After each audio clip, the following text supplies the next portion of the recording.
Arĩ kiumia gĩa gatatũ kuma rĩrĩa migomo ya thukuru cia gukomwo yanjĩrĩirie, arutwo matanyiheire 142 nĩo maikĩtio ngono magĩkuruhanio na ũtongoria wa migomo ĩno. Kũringana na Mwandiki mukaru ministry-inĩ ya githomo Belio Kipsang, thukuru cia gukomwo ingininwo gũkũ bũrũri-inĩ ciiko icio no ithire.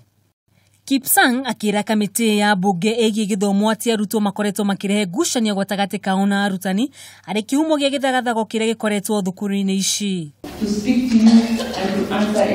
Akiria hĩndĩ ya kĩũngano kĩa arũgamĩrĩri a thukuru cia natharĩ, Minista wa githomo Amina Mohamed nĩatĩtĩrithĩtie atĩ arutwo arĩa mekũnyitĩkana na mahĩtia ma gũtongoria migomo ĩyo nĩmekuoerwo makinya marũmu ma kĩwatho. Apprehended, will be taken to court and they will be prosecuted.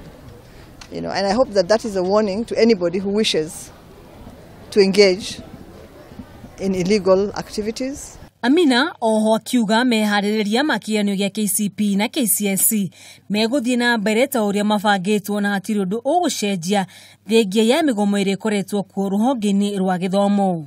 The exams will take place. Well, they will reopen when we decide that the schools are safe enough to allow learners to come back in.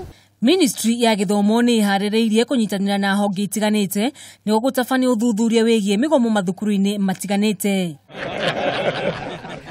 Handũ-inĩ ha Kameme TV rĩtwa rĩakwa nĩ Wanjogu wa Wachira.